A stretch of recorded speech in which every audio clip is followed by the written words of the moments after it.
Welcome back to Talk Show. I'm your host, Joe Rodriguez. Today's guest is one of my best friends. Her name is Denise Winkelman. She's an award-winning comic writer, award-winning model, and I recently had the honor to open and host for Denise's first comedy special taping. Her first comedy special will be released soon on a major streaming platform. We don't quite know which one yet, but I was very lucky to chat with Denise not long after she taped her special. She calls her followers hussies, so you'll hear a little more about that. And you'll definitely want to check out her website, DeniseWinkelmanComedy.com, where you can join her newsletter and look out for the special. The trailer is going to drop soon if it hasn't already. I love Denise. My only gripe is that when she drives me to these open mics, she leaves her wipers on sometimes when she's driving me. And she'll be like, "Oh, it's such a beautiful sunny day. Like, do you see the sun? Do you see the view?" And I go, no, I can't. The window's kind of scratched up. Maybe turn the wipers off. Is there a cloud I don't know about? Is there a hurricane coming? No, I love Denise. It's all love. This is an episode you're not going to want to miss. So listen in. You refuse to join Team I'm Hussy. in your newsletter. So you're part of it, but you haven't bought any merch. Well, you gave me some free merch, which I still have not seen. Well, it's on layaway. Maybe you don't understand the budget part of Bougie on a Budget. So, okay, so your special is called Bougie on a Budget. Uh-huh. And if you don't mind, like, where did the word hussy come from? Because I actually didn't know. Well, it's more of a Southern thing, I think. It's you'd hear like Southern grandmas on TV say it a lot, like, "Oh, you're just a brazen hussy," and A brazen hussy. a brazen hussy. Do you need So me like to a just? slut, like a Well, hussy, the actual dictionary definition, which you can buy a T-shirt of. So on my at website, DeniseWinkelmanComedy.com. Yes, no promos though. We're not promoting, not even promoting today. This is not promo. This is just a conversation. Oh yeah, just a conversation. DeniseWinkelmanComedy.com, half off. No half off. But Apple Pay, Discover Card, yeah, Visa, layaway, E-Biscuit, or what is it called? EBT. Or yeah, EBT. Yeah, E-Biscuit. yeah, Visa gift cards. Yeah. Just anything, but Monopoly money. All of that, but no. So hussy was I would hear it a lot, and when I was in wrestling, we were doing like a mixed tag, me and my valet, like way back in the day, and we were wrestling like a guy and his valet or his manager or whatever, and I called her a 2-bit brazen hussy on the mic, and A 2-bit brazen hussy. yeah, I don't even think, I'm trying to remember, it's been a long time, but I don't think I called her a brazen hussy. I think I called her a 2-bit. Basically, I was trying to say she was a 2-bit whore, but I called her a hussy, and I could hear her laughing on the other side of the ring, and just like she was doubled over laughing. So this is a wrestler that you were like talking smack about? Oh yeah, we were on the mic, but we were all in the same promotion, so we kind of all knew each other and stuff. Yeah. But I always liked the word, and I would hear some other girls in wrestling say it quite a bit, and I was like, I love the thought of just being able to apply it to different things. So Yeah. the actual dictionary definition is basically a woman who does something inappropriate or has multiple casual sexual encounters with multiple partners. And I have that on a t-shirt with my logo right underneath that, DeniseWinkelmanComedy.com. Real class. Yeah, it's but I love the term hussy, and I love Team Hussy as my fans because I date women, and I love Team Hussy, and you'd be surprised how many lesbians they like it. Oh, they love it. Not these shirts because I do it all online now. Yeah. My old ones I used to sell at a bunch of queer shows. Oh, shit. Girls loved them. Did you turn a profit? On those shirts? Well, I bought too many and I bought them early because I thought it was cool. Mm-hmm. The problem is I just didn't, bring a box of shirts with me everywhere because it's hard to walk into like a comedy club where you're on a lineup of 10 people and be like, oh yeah, here you go. Get like a forklift or whatever those, a hand truck. Yeah, exactly. Oh yeah. Wipes way off. Yeah. So I love being able to say, oh yeah, I'm a hussy, join Team Hussy. Where my hussies at? Where they at? Whoop, whoop. Who let the hussies out? Huss. And then be able to say like extra Huss or Hussville or, just all these random things. And that's kind of a wrestling thing. Like my creative friends in wrestling used to do that a lot. And I loved it. Like I love the creativity there. So I love doing that stuff. How long were you a wrestler? I wrestled 2003 to 2008 in Cincinnati. And then I wrestled for like 6 months in 2016.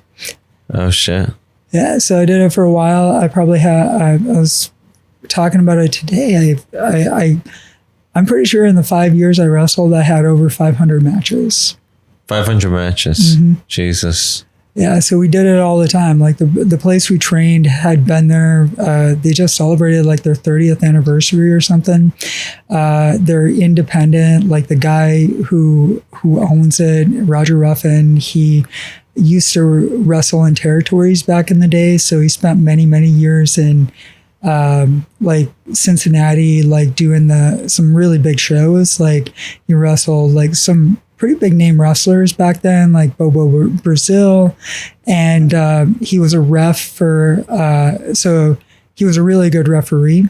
And WWF at the time actually booked him on big shows when they would come into the local area as a referee. So he reffed a couple WrestleManias, I think. And he did like Rowdy Piper and Bret Hart at one WrestleMania. He reffed that match. He reffed a Shawn Michaels match. Roger Ruffin is who we're talking about. Roger Ruffin. And so he was the trainer. And this is a little complex, but at the time I was really in love with wrestling. I thought about moving to LA. I thought about moving to Boston. I thought about moving to Cincinnati. I wrote like a handwritten letter to all these places, and this guy hit me back who worked with Roger and said the well-known place was the HWA. And the HWA, they had a WWE contract where WWE would pay their contracted guys to live there, to train, and so they didn't have any overhead to pay the wrestlers. So they had some pretty big names go through there, like Rehabin, like Eddie Guerrero. I think Jericho went through there, like several guys like that. And then they didn't have John Cena. John Cena was Louisville at the time, but they had a lot of guys like that, who were kind of training coming up. And so there was a real focus there. So HWA was more Ohio based, which is more athletic, more body based, so you had to have a good look back then. And then NWF was more show based. So show based was a lot of promos, like the crowd wanted to talk smack to you. You had to, if you were a bad guy, you had to yell at the crowd. It was kind of this Southern style where it was more basic matches with some flair, but a lot of smack, a lot of character based. So what is the difference between WWE and WWF? Like, what is the difference? Yeah, it's the same thing. It's WWF got sued by the World Wildlife Fund, and for years, for years they were paying. They were paying for that logo, for the website, all that stuff. And after a while, I think 20 years in, when they went public, Vince just was like, I'm not paying anymore, so let's figure something else out. And they went to the entertainment So it went to WWE. Worldwide Entertainment. Yeah, Worldwide. I think that's what it is. World Wrestling Entertainment or something. Oh, World Wrestling Entertainment. Yeah, I can't even keep track. But all I remember is they did a really cool kind of like T-shirt that said it was like WWE Get the F Out or something like that. Because they got sued. Because they got sued. I mean, that's really what it boils down to. At some point, you get sued. I'm just playing with the mics now. Yeah. That's your whole life. No, it's not, actually. My whole life was like just throwing the mic away. Oh, like when you were... Yeah, so you would talk smack like... I thought that there was always an announcer, and he was like this like angry guy, and he'd be like, no! You know, like, the wrestlers, fuck this guy. Like, it depends, right? We had a really good ring announcer. His name was Slick Rick, but he did it in that area for a long, long time. And he announced like UFC events, MMA events. He was really good. And the point of an announcer is to make the talent look good or to further the story or whatever it is.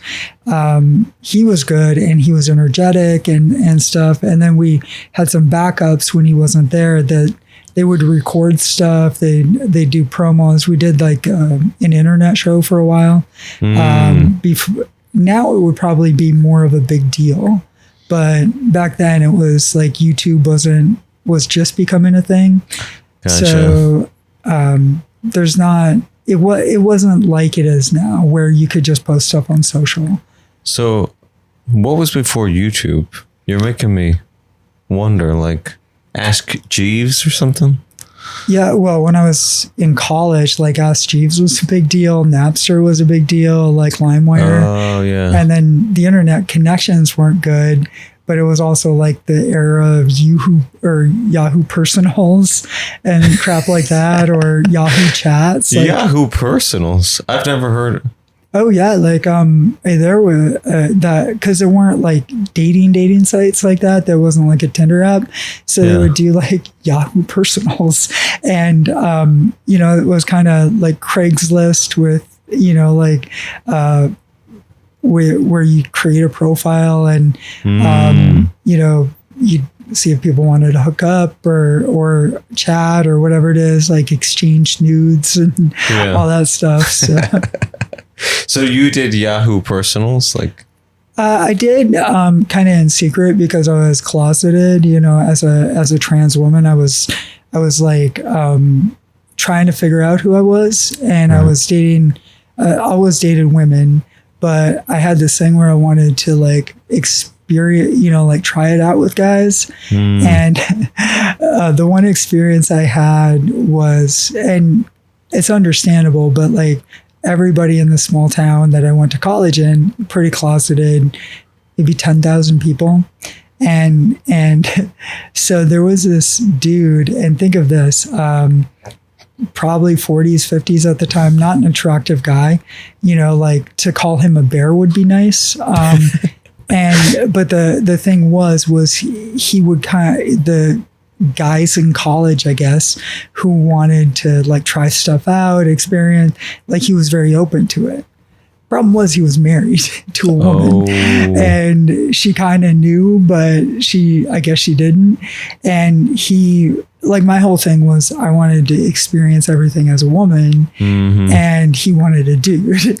Yeah. And so it really wasn't a good fit. And so you met up with this guy? I did meet up with him, and I was not attracted to him at all. Shit. I was like, well, might as well give it a shot, kind of thing. Oh, you gave it a shot? I gave it a shot. It wasn't. You're a trooper. Yeah, I did not like it, and it made me think I was. Well, maybe I'm not trans after all. After that experience, and wait, I'm confused. Why? Because he was... well, just because it wasn't a good experience, kind of thing. And, right. But he was telling me about some of the like college dudes he hooked up with. And so because he was open and kind of cool with these people, Like he was just crushing college dudes. Oh shit. And so you knew your trans future and that's why you thought it wasn't going to work. Well, I knew I was trans from probably like 5 or 6 years old. I just didn't know what it was. And in the community I grew up in, it's like they had never heard of that. Like they'd barely heard about being gay, you know, and no, I remember my mom. So it's a small town, northern Minnesota. We lived in the middle of nowhere. So it was like lakes country and so we had all these lakes around us. And so they would crush like tourism and stuff. That's how that community really made a lot of money. In the summer, like people would come up and hang out at the lake, or they would stay at these resorts and stuff. What state? Minnesota? Minnesota. Northern Minnesota. North Central, that area. So not too far from Canada. Gotcha. And so it was fun. My mom used to always be like, oh yeah, these owners of this resort, like they're those two ladies, they're just roommates and they're just, you know, really good friends and they moved here together. And you look at them and it's like, looking back, they were obviously lesbians. Yeah. Or this person, you know, divorced his wife and now he has a roommate, you know, and you know, stuff like that. Lots of friends and really close friends. Yeah, the people who sleep in the same bed. Yeah. or they just didn't invite people over. Yeah. My parents they didn't really take a lot of hints. My parents were the kind of people who would just show up at people's houses and, you know, like talk to them and they would call it fellowship. Really? Oh yeah, it was terrible. Wait, what's fellowship? They're Christians, so they would call it Christian fellowship. Is going to people's houses and thinking they're not gay or like ignoring it? I don't think they went to those people because my mom, when I came out, much later in life after I wrestled, 2012, so, you know, I mean, you know, 80s, 90s was when she would tell us this stuff. And she'd be like, oh yeah, we've never met anybody who's gay before. And I was like, she told people that after I transitioned. Oh my God. Like with me in the room. No. Oh yeah. It was a weird thing. It was the weirdest thing. I went to my cousin's wedding and everybody knew she had 2 sons. And she didn't introduce me to anybody, even though I stood there. And after a while, I just started telling people I was her daughter. And they're like, wait, I thought you had 2 sons. Because apparently they just didn't openly talk about me. Really? Yeah. I have never understood that. Like, why would you're actually making things worse. So it's like they're going to go through that learning phase, one point or the other. And like, it feels like the later they find out something like that, like, would you agree? Like just be straight up. Like, I suck dick. Or like for me, like I suck dick, and you know, it's what I got to wear it on a t-shirt. Like people just got to know right when I walk in the room, and then it just solves a lot of, it's water under the bridge at that point. You know what I mean? Rather than this mystery or surprise. And then people are like, wait, why did you hesitate to tell me? Or why is this person being weird about it? Well, it's one of the reasons I don't go home a lot, because the problem with being the thing with being trans that's different is it's very visual. And because, you know, when I transitioned, I transitioned from male to female, and I wanted, my goal was not to be hassled. So to be pretty enough to not to be hassled unless it was in a good way. Mm-hmm. And my parents, like my dad, very blatantly would misgender me, call me my old name and stuff. And he'd do it in very public places. And he'd almost do it as like a point. And after a while, I flipped out on him and said, you don't have to be part of my life. And then he adjusted. But he put me in a couple of bad spots. And the thing with being trans is, you know, they can see this or this, you know, like, because you're trying to make your insides match like how you dress and how you identify and that sort of thing. And there is an uncomfortable period. my parents also lived in a small town where they were convinced that people knew me growing up and would think of them as bad parents. Wait, people knew about you growing up, or they knew? They knew like the small town they lived in. I lived there for a few years. So they were like, oh yeah, people know. And dad was a pastor at the time. And so, they were very worried that people would think they were bad Christians or bad parents because they had this bad person that transitioned. It's the reason I didn't come out like earlier on, because there is a danger element. And this is a small town in Minnesota where, like some people seem to be cool, some people aren't. But, now that especially now that it's really politicized, I couldn't even imagine. So I try not to, I tend not to really go up there very much, but it's very awkward. And then, the other part of it is like, you never know if somebody's going to get pissed off and it's going to be a group of rednecks. And a lot of times it's like some redneck dude at a bar or at a gas station hit on you and you tell them no. Then they find out that, and it hasn't happened to me, but I know of a lot of trans girls it's happened to. And then they get pissed off because their buddies see them hit on you and they find out you're trans. And then it like demasculates them or something. And it's just there's always an element of danger.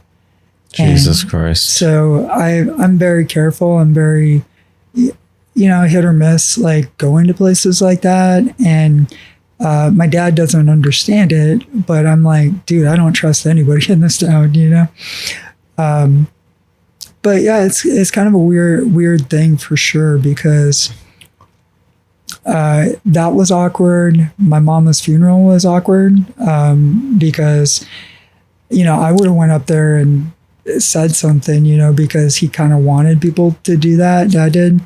And nobody did because he just didn't warm them up like the right way or whatever.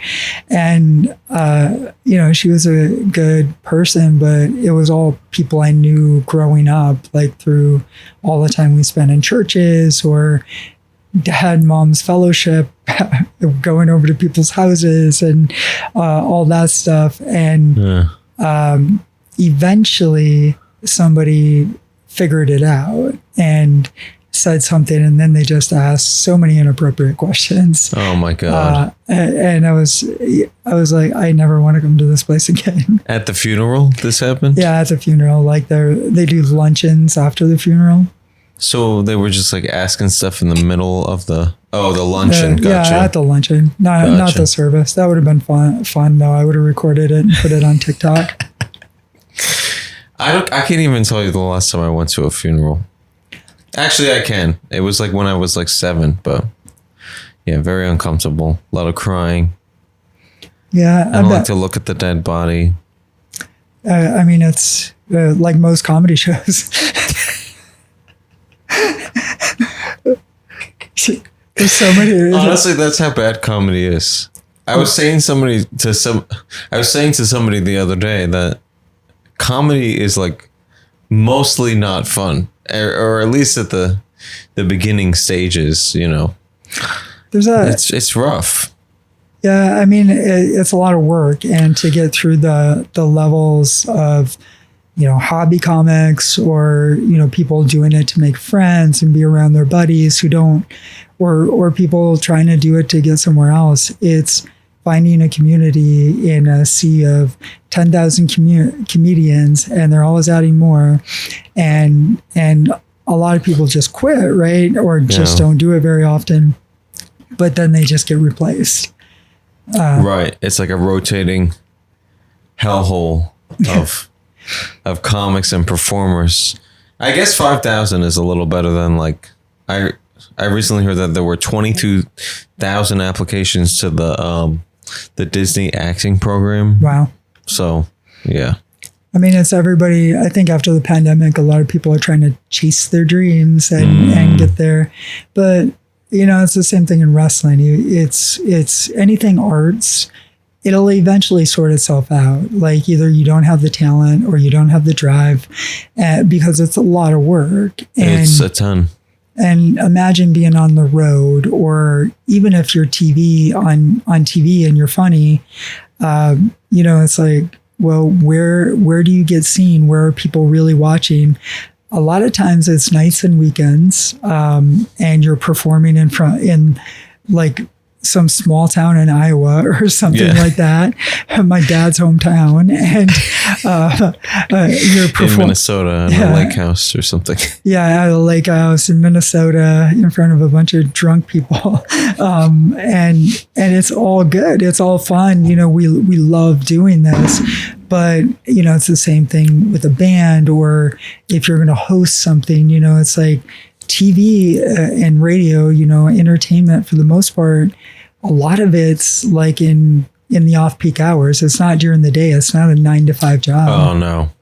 I hear about touring comics and like they're waking up at like 2, 3 o'clock, and that's early for them. And is that true?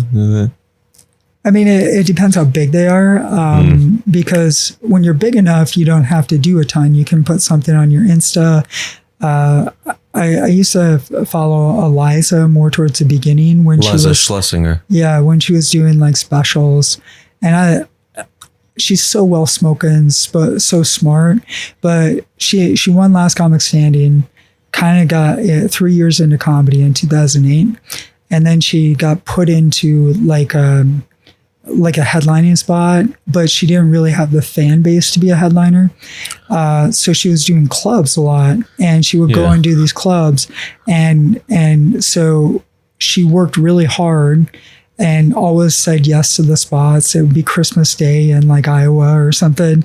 And then in a lake house. Yeah, in a lake house in the snow. Yeah. And then she would, but she always said like any radio spot, any TV spot they gave me, I would say yes to.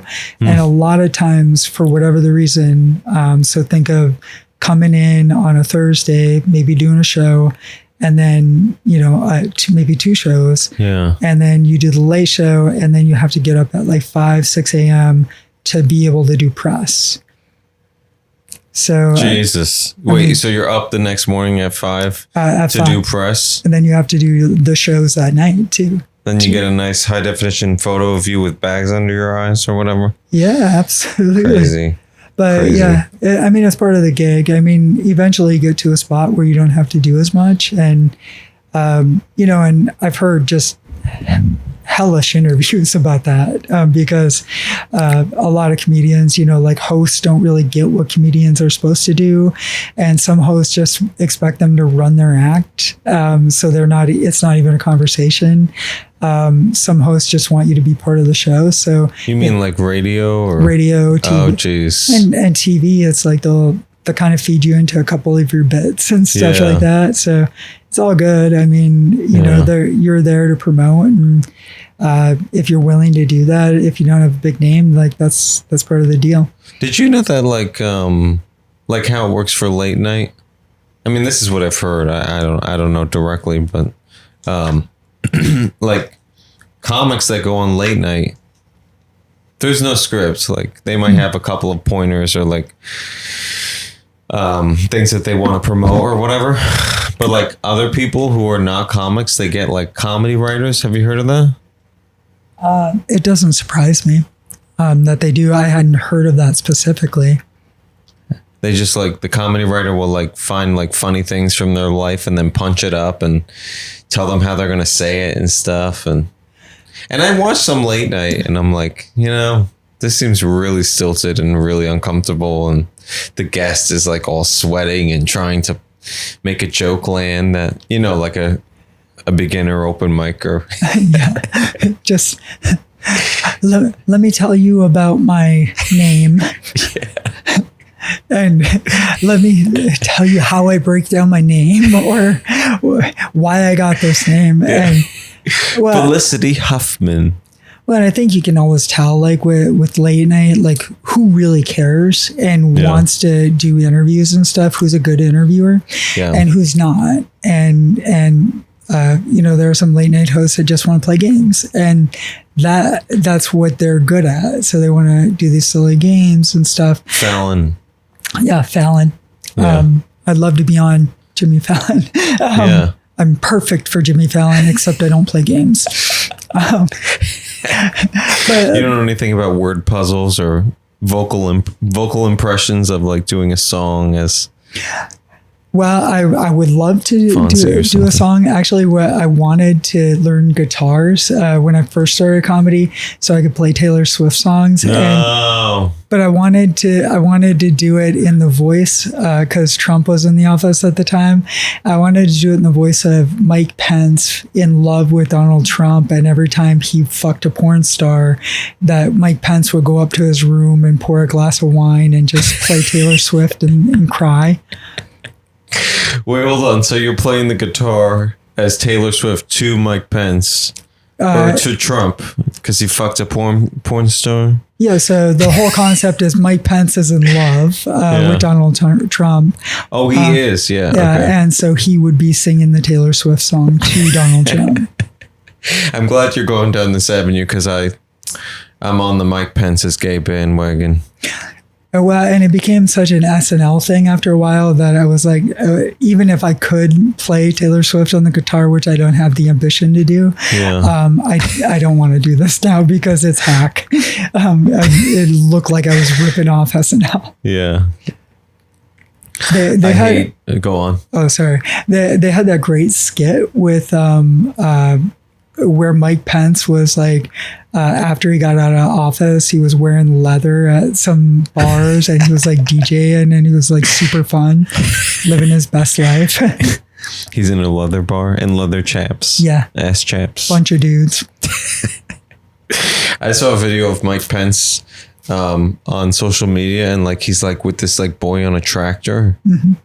And they like wanted to take pictures, but then they have like a conversation that where their nose are almost touching like wrestlers. I'm like, just kiss, just smooch.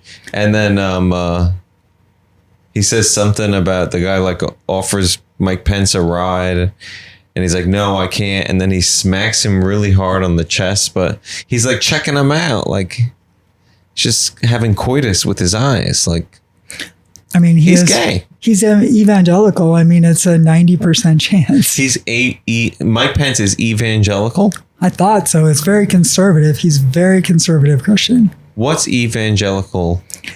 So my parents are evangelical. Oh, okay. So you would know.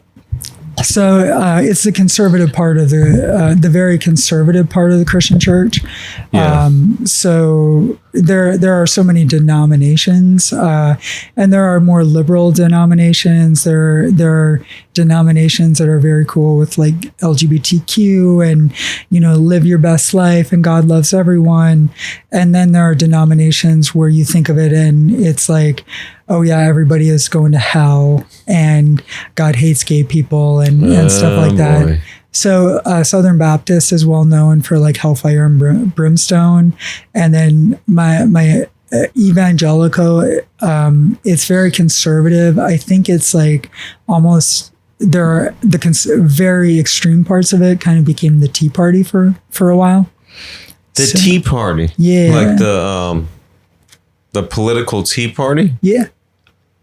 I heard about this. What is the Tea Party? Well, and I could be misremembering because it's been a long time since you really heard about it, but it's just like the very conservative extreme part. So they're the ones that where it became important for Trump. This is so controversial. Ooh, we're going to lose all our Trump supporters. But us. Yeah, we are. I mean, Trump loves us. Yeah. The 5 people that listen, but 4 of them are Trumpsters. Yeah, I know it. You have a red hat in your closet. I knew it. I knew you Not were just from one. Florida. 12. You open the door and Trump hats fall out. Well, and so there was just like the very conservative part. They were the part that would be pushing in the states to don't say gay and to pass legislation and stuff like that, and to repeal Roe versus Wade. Like that's their stuff. The Tea Party. Yeah. But they had a lot of money backing them because they had all these religious stuff. So they would just throw money at Like these Big T, candidates. like Yeah, you think of it as like the Boston Tea Party, but that's what I'm thinking of. Yeah, with but I think, and I could be wrong, not a political expert by any means, but oh, come on, that's why we had you on. yeah. So let's get down to politics.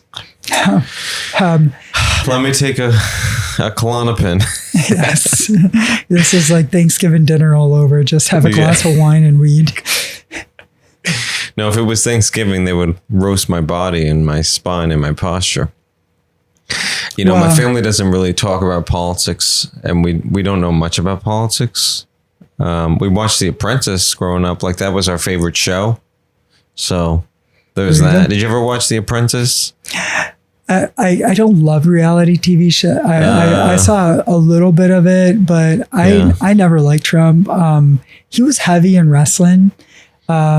He's part of the WWE Hall of Fame because Donald Trump is part of the WWE Hall of Fame. Oh yeah, he's done several appearances in wrestling.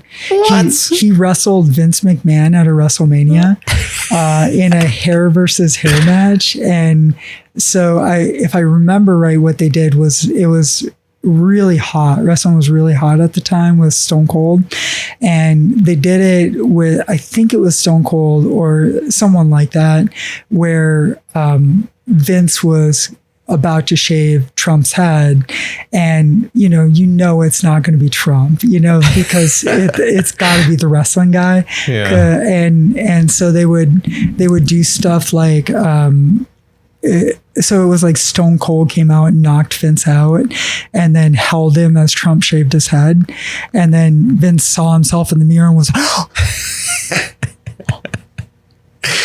I don't know who Vince McMahon is. I know who Vince Vaughn is, so I'm picturing Vince Vaughn. This entire story. You would know him. He was the guy he owned WWE. His dad owned like a wrestling promotion in New York.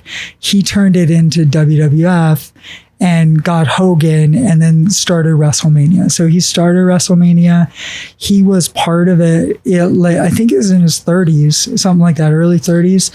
And he owned it forever. And then he kind of became a character in wrestling. Like he had done announcing. And then they started to get real with the Attitude Era. And so Stone Cold, called Vince out as like being the boss, and Vince. Wait. What does that sentence mean? Wait, Stone Cold is a character. Stone Cold Steve Austin is a character. Stone Cold Steve Austin. Okay. Yeah, so it was like right in like mid 90s, 97, 98, and Steve Austin was became one of the biggest things in wrestling.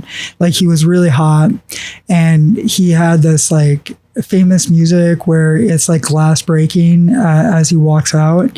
He used to flip everybody the birds, and he called it, he had all these catchphrases, but he had this catchphrase like Austin 316, and Austin 360. Yeah, 316, like 316. John 316. But Austin 316, because Jake the Snake Roberts became a Christian and would say that Stone Cold wasn't like, it was an angle. Oh my but god! like, I need Google Translate for this story. Like, well, you keep adding other elements into it, so I can't just tell the story. This all started with Trump, and I'm like, was he having a spray tan when he was in the ring? Or well, I'm very multi-dimensional with my stories, but no, it was. You've lived. It was a cool part of wrestling, and the whole thing of it was he needed a villain, and he was cool, and it was like very anti-authority.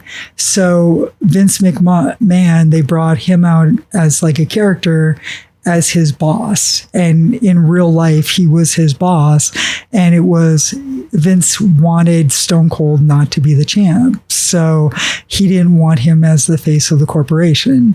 And of course, all the fans wanted Stone Cold because he'd flip everybody off. At the end of his matches, them the birds. He'd flip them the birds. Not one bird, two birds, a flock of birds. They'd throw him beers and he'd smash them and then like chug them. Okay. And every time he like if me and you were kind of even tag team partners or whatever, and I was Stone Cold, we would get a beer. I would hand you the beer. We'd slam it, go like that. I'd flip you the bird and then kick you in your stomach and give you a stunner. And give you a sternum? Stunner. So a stunner. Yeah, where it was his finish, but he would do it all the time, and so even your friends or your enemies, he would just hit everybody with a stunner, flip him the bird, hit him with a stunner, and it was cool. Stone Cold Steve Austin. Mm-hmm. What's a stunner? It's just yeah, it would be like if you put your face like right here, and I grabbed your neck and I just sat down on my butt. And then you would bounce up and like go to your back. Bounce up? Mm-hmm. Like, my head's here. Well, you just Google it. Just Google a Stone Cold Stunner. A Stone Cold Stunner? A Stone Cold Stunner. So this guy invented his own move and then like other people had done it, stuff like that. But yeah, he was a part of it. Huh. This is going to be very interesting, but Stone Cold Stunner pops right up. Wrestling. Oh no. Okay, that's an ad. Celebrating 25 years. Okay, first we have to watch an ad for Dell. No, there we go. Dell. We can skip that shit. Oh, I've seen this. This is just like wrestling, like. Yeah, it is wrestling. Oh. I thought you knew we were talking about wrestling. Yeah, no, but like... Oh, I see a lot of beer. Yeah. So he does kind of like do something with the person's head. It all looks fake to me. Well, the whole thing was it was for the reaction, and the beer thing was cool. The reaction was cool. Like it was kind of the Attitude Era where they were going R-rated with a lot of stuff. They were being very edgy and they do cool stuff. But yeah, the whole point with Donald Trump is he did that. He actually did. Like they had WrestleMania 4 at like Atlantic City at the Trump hotels, and they did this big tournament and stuff. So he's been heavily involved in wrestling, like kind of throughout his life. And Donald Trump.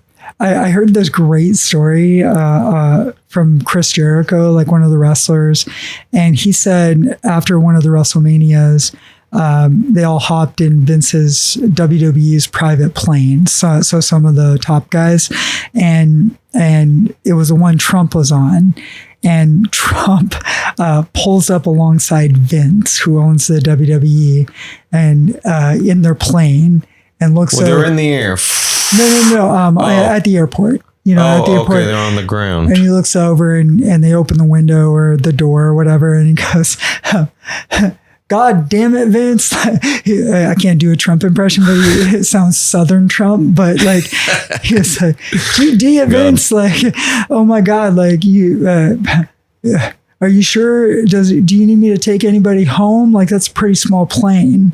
And Vince looks over and his face gets red, like, billionaires, small dick mentality. And he's like, oh no, Donald, no, we don't need to do that. And he turns as soon as they move away or whatever, like Trump moves away, and he whispers to whoever his assistant is, like, get a goddamn bigger plane. And he's just like pissed. Vince said that? Yeah, because he's like, I got to show how much money I have. Kind private of thing. Jet problems. Yeah, private jet problems. Oh my gosh. That's me in 5 years. So I'm sorry? Me in 5 years. You in 5 years? Could be. If you had a private jet, what would the interior look like? A lot of pink or a lot of shag, carpeting. A lot of shag? And okay, I'm not coming. Water beds and... Waterbed, okay. No, I'm kidding. You know me. It would be straight up Armani. And, Armani? Yeah. And yeah, it would be very plush. Yeah. No, I haven't given that a lot of thought. I mean, classic, probably like pretty cool. Yeah. I mean, it wouldn't be as cool as this. My Like porno set. yeah, your porno set. Like the fun fact, Joe's apartment used to be owned by Hugh Hefner back in the 70s. Okay, here we go. This was the original Playboy Club.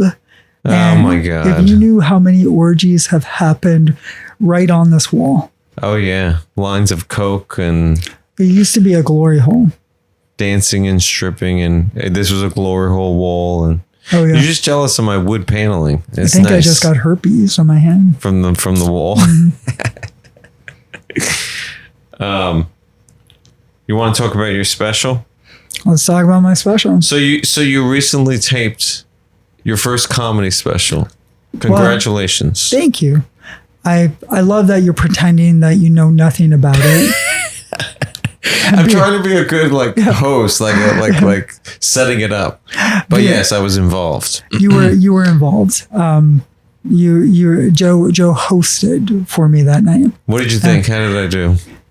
Well, I didn't hear much of it. I've heard I thought you didn't hear much about it, which is usually a bad sign. No, I've heard you've done well. I heard some response, which was good. Summers? No, I heard I heard response. Oh yeah, laughter and stuff. Yeah. Which was good. So I heard you did a good job. Thanks. So I love how we just turned this about you. Yes. What else do you like and what about a great me? job. Well, not how How's my hair look? Great. I think you were going to give me some sort of elaborate response, but great was what you paused for. I wanted the pause. I think the pause was the important part of that. I'm starting to look like George Stephanopoulos because I need a haircut, but that's very high ambition. listen, I'm being vulnerable now. What, high ambition? George Stephanopoulos. ABC National. I worked at ABC in Fargo when 9/11, where he became like the big thing, where he was on the news all the time, and that was kind of his big thing, and everybody kind of fell in love with that guy post 9/11. George Stephanopoulos. The guy with the hair, former politician.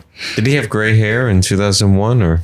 It was blackish gray. But yeah, he was kind of a pretty boy, but I think it was the political aspect of it, and he was on there all the time. And so, yeah, he became very well known during that time. Yeah. I wanted to make sure because I didn't want to mix it up with another George Stephanopoulos, and I was like, am I thinking of the right guy? Am I thinking of the better looking version of Eddie from the Munsters? Eddie from the Munsters. Okay, see, that's one that I don't know. I don't know anything about that. It's Is that a Muppet or? No. Munsters were like the Addams Family, and they were. I think it was like recorded in the '60s, but it like in Minnesota, it was brand new. So. I see. So George Stephanopoulos, if we can go back, he became, his claim to fame was 2001's 9/11. No, he was well known before then, but he had lost the election or decided not to run again because he was a congressman, and he decided not to run again. So he was kind of getting in as a political correspondent. And then 9/11 happened, and they were during that time, nobody knew what was going on. And that whole period for it feels like several weeks because I was working at ABC at the time, and it was like nonstop news for quite a bit, kind of the aftermath of everything. Yeah. And he was on there, and obviously very emotional, very moved. And I think he spoke for a lot of people during that time. So, watch me not really paying attention to who he is now, and we find out that he's been canceled and Me Too now or something. Not saying he has, but we're putting over this guy as like a good dude. I don't know why he would get canceled. He's just he's like white paint to me. I can't even tell you one good quality. Or I don't know anything about him. It's basically where I'm arriving, but can't pronounce his last name. And Yeah, so he didn't really get like famous from 9/11. He was just like in the news at that time. I think it boosted some of his career, with the coverage he did, because if I remember right, he was doing like shows like almost 24 hours a day or 12-hour shifts or something like that. It was kind of crazy back then. So Jesus. Yeah.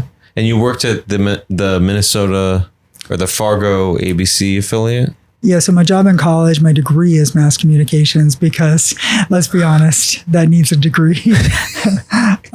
Mass communications? Mass communications with a focus on electronic media. So it was like radio and television.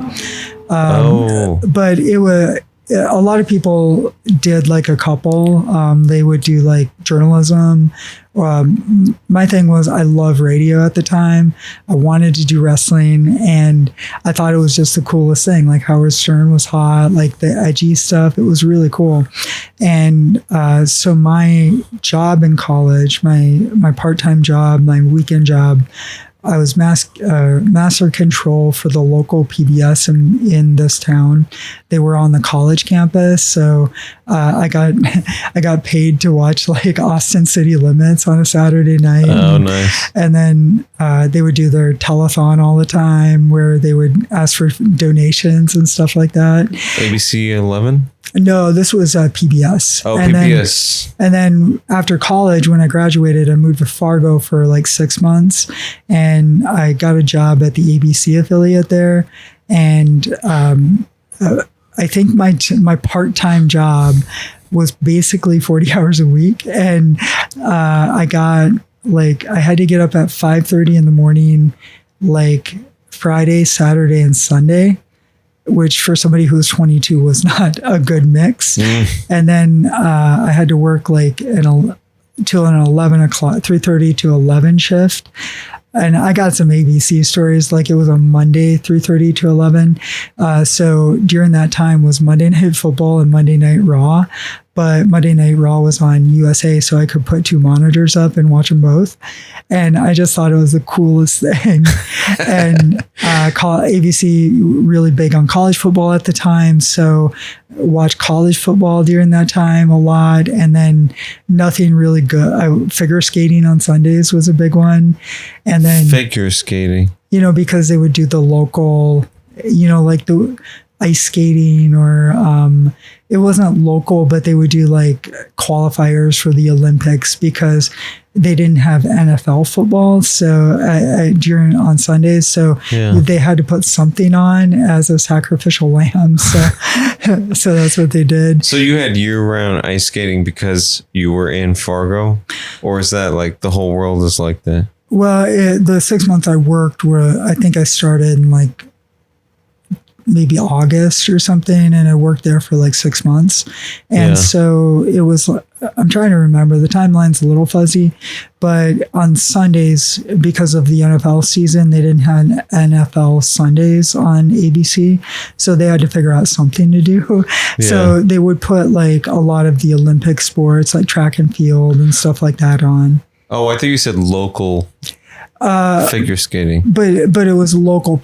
They would also mix in like infomercials and stuff. So I'm not really local, but just stuff to keep the doors open. Right. But yeah, it was a weird thing because technically on Saturday mornings, I had to be there at 5:30 in the morning, air the Farm Report in Fargo, which was their most popular program outside of the news. And then the rest the Farm Report, because there were a lot of farmers in like other states or other parts of the state.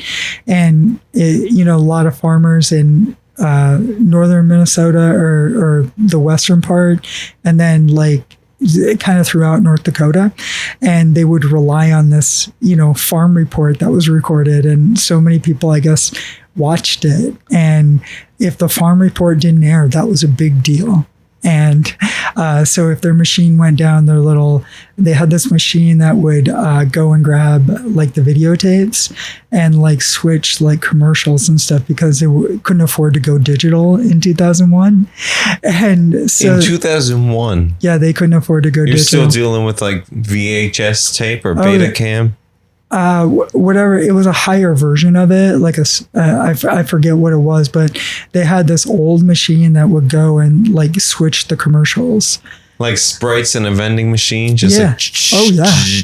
Yep. And then you'd have to load them in and stuff. And that machine sucked because it went down on me during the local news and it froze up on me during the farm report. And I got in a lot of trouble for that.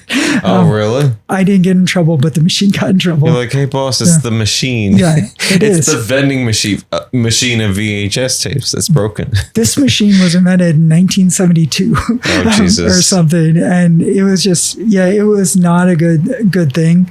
But what's funny is I had come from PBS, and PBS, because of the funding and the grants with the government, they had digital. So I was used to dealing with digital. Ooh. And I was like, what is this? What is this nonsense? And yeah. Dial up and a tower computer. Seemed like really good technology back then. Oh, yeah. It's crazy that we live. Well, I also lived through like the invention of the computer. Like I didn't have a computer that was the size of my room, but yeah. Kind of crazy, but it was also like that era was just interesting because so my first job, technically farm report and cartoons, got paid to watch them. Check. Lifelong goals. I think the cartoons are a little more interesting than what? Wait, okay. So I gotta ask, what is a farm report? I mean, it was like farm people, and they would talk about like weather throughout the country and different regions that were very farm heavy and like the livestock prices and stuff. And so like the weather, livestock prices. But think of an hour show. And they would do the syndicated show and they would air it in these rural areas. And they would do like a couple fluff pieces where these guys would go out to these farms and talk to farmers and stuff. And then, like a lot of the information that I guess if you didn't have the internet or some of that stuff, like you had to rely on the news to get that. To get the farm report? Yeah, to get some of that information that was important to them. And so they would do like this kind of... The cows are going to be shitting a lot this season, or like, the soil is going to smell bad this month. Corn prices or pig hog prices. This sounds like a joke. Yeah. Corn prices? Oh, yeah. Wait, they're not buying the corn. Oh, like how it affects them? You might want to plant some corn. And just affects their crops and stuff like that, I guess. Jesus Christ. I mean, it was a thing. And of course, now you would just pull up your phone and look at it. So it wouldn't be a thing now. But those rural communities, like that was a thing. And it was a weird thing that kind of felt surreal. And that people were so into it, but they were into it, so like it got a lot of views. Yeah, I do have to tell you a story though. So ABC at the time in Fargo, they had two full-time master control people, two dudes. One was a devout Jehovah's Witness who had been there for 15 years. He worked the days during the week, and then the other guy had been there for 30 years. And this guy looked like a narc. Like this guy looked like he might have been like if he had credits, like it was on To Catch a Predator or something. Like like the Walk Up with Zimas, and we don't condone that. What's a Bazuma? A Zima? Oh, a Zima. Yeah, it was. You remember To Catch a Predator, like on NBC with Chris Hansen, where those dudes would walk up and they'd start walking away when they saw him, and then he'd pull him into the room and have a conversation like, "What are you doing?" And they were like, "Oh no, she just looked thirsty," and and I brought cookies and I drove 8 hours to get here, kind of thing. Oh, and, Jesus. Just nasty. But, but that dude, like he wore just like corduroy pants and like had these like old glasses, old man glasses, and just like a basic green coat, kind of thing as like a windbreaker. I mean, he looked like he got beat up a lot. And, he started asking me questions because he was kind of training me, and he was like always on his phone. And I was like, what is happening right now? And so he starts asking me questions, and he goes, I bet you have a hot girlfriend. And I was like, yeah, she's hot. She was really hot at the time. He's like, can I see a picture? I was like, okay. And I show him a picture in my wallet at the time. And I instantly pictured an iPhone on like a Facebook. This was before an iPhone. This is in the era of flip phones, early flip phones. And so he looks at her. He goes, ooh, I'd love to photograph her. And I'll look at him, and he was like, well, that's my side job. I'm a photographer. And he was like, not a lot of people know. I don't tell everybody here. And the truth is, everybody knew. Everybody, people would walk in and be like, oh, where's Tim? Oh, yeah, he's on his phone. And they're like, I bet he's on his phone. But it turns out that his side job, he wasn't just a photographer. It's not like he photographed weddings. Yeah. His side hustle was porn industry. Oh, okay. So he would set up all these all these shoots. That's what he was doing on his 3 days off, or he would go to Bermuda with like 12. And maybe he was exaggerating, but he was like, oh yeah, I have like 12 girlfriends throughout the country. Like I set up these shoots, and it's all very 12. fluid, very open. And I was like, are you sure? Do they know? Are they drugged? Are they okay? It's like 3 in every time zone. Like, I hope you have good airplane miles. Yeah. Well, apparently he did. And he was like, yeah, I just got back from like Sioux Falls. And just over the weekend, I shot, he's like, I shoot for like 2 movie companies and like several magazines. And it was really before the internet took off. So it was like back when you had to go to a dirty sex store and like buy that stuff, like buy the dirty stuff. And, but yeah, he was like, oh yeah, we did an 8 girl on girl shoot, 8 girls, all, and he was like, I was like, can I just be the fluffer on that shoot? Yeah. Like, I don't want to be involved. I don't want to participate. He would ask me to participate now, and I'd say no, but he was successful. So he was like practically running his own brassers. Like, yeah, pretty much. Or, well, it was all independent. So he would work, partner with places to be distributors essentially.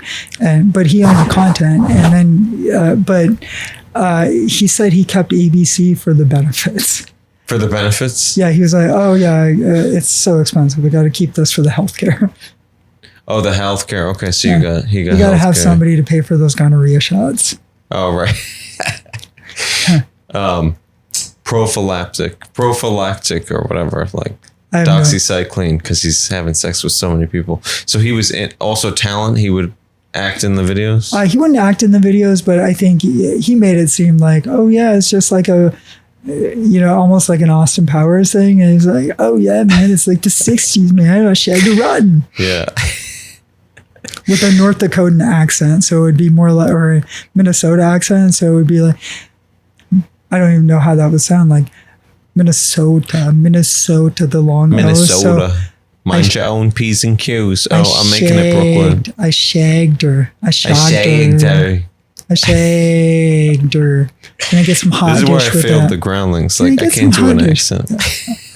My accents are so off. They're just all over the place. They're like what? My accents are all over the place. Eventually, they all just start sounding Southern. Same. Yeah. So get on your horse and come on, man. I need an everything bagel from Brooklyn. Like, is the L train working? Yeah, the southern part of Brooklyn. Yeah. So how did we get into this? Like, hold on, let me check the thingamajiggies. That's what she said. Actually, I'm gonna go pee real quick. All right. Well, if we're doing that, I'm gonna pee after you. What'd you say? If we're gonna do that, I'm gonna pee after you. Okay. This is officially a commercial break, and this has been brought to you by Bougie on a Budget.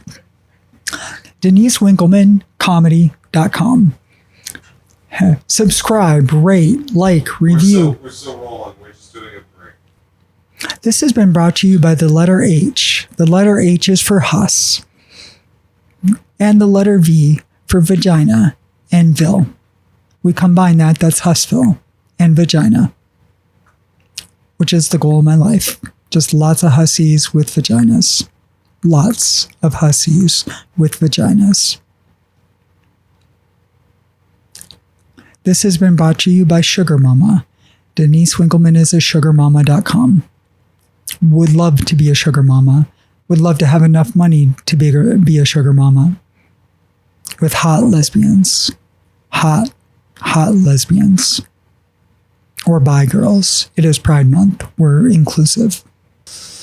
My goal in life as an artist is to have my own version of Sesame Street, just with a lot of hussies. You're watching Sesame Street. I told the audience while you were gone, my goal in life is to have my own Sesame Street version, but just call it Hussville. And Hussville? Get your hearing aid check, goddammit. I know. I'm going to wear headphones. But just all the characters are hussies, like Oscar the Grouch, Snuffleupagus, the hussy, Big Bird, the hussy. And they're all sluts. I still don't. Everybody's a slut.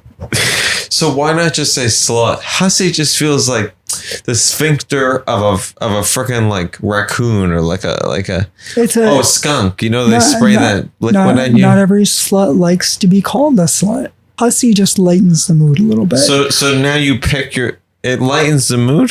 It lightens the mood a little bit, call people hussies. Like it's like and it's non-gender conforming. So any gender, anyone can be a hussy. I know for a fact that you are a hussy. Actually, you're a slut because you do nasty shit. I'm gonna pee now. Okay. On that note, would you ever do an OnlyFans? I thought about it. So I had this weird thing where because it was weird when I transitioned. It was like I was thinking about it in like 08, 09, and like I transitioned in 2012. But all the trans people I knew on social, like Facebook at the time, the pretty ones all worked in the sex industry. And the girls that weren't pretty, they worked a regular job. And I was like, well, I had pictures and stuff, and I looked decent, kind of, they were almost like, there was a trans makeover service, almost like a cross-dressing makeover service where you would go to this lingerie store and she was very nice, but they would help guys, dress up and feel pretty and stuff. And it was kind of like a side hustle. And, but they would take pictures and certain things like that. And, for me, that was important because it kind of gave me validation at the time, which, like I didn't want to be an ugly girl. Like that was my thing. And I remember like early on, like the first 1 or 2 times I did that, she was like, you look really good. And like, you could totally transition and nobody would know. And I was like, oh, tell me more. Tell me how pretty I am. And I think she was going to pimp me out or something like that. So she was a pimp. Not really a pimp, but like she would maybe arrange meets or something like between, because it was very secretive at that time. It wasn't like you log into a personal ad or something like that. It was like they used to have conference for like either people that were like cross-dresser, that's what they called them at the time, or maybe transitioning, where you were looking for safe spaces. So they used to do some big conventions where they had doctors come in who were well known for gender surgeries like facial feminization and certain things like that. So a lot of it was just finding a safe space, because there is that element of danger that if you get outed, especially like in the wrong place, by the wrong people, like now you end up or these people go viral for outing a trans person on like TikTok in a bathroom or something.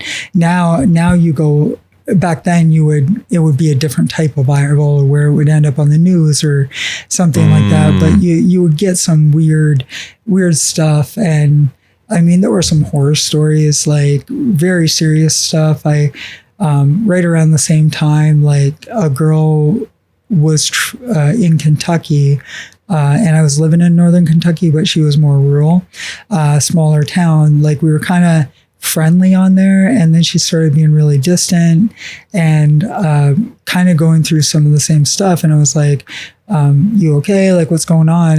And she said, smaller town, like I almost think of an Ozark part of Kentucky, like that kind of region, right? Like Ozark on Netflix. Yeah, Ozark on Netflix, even though that's Missouri, but that kind of region, kind of rednecky.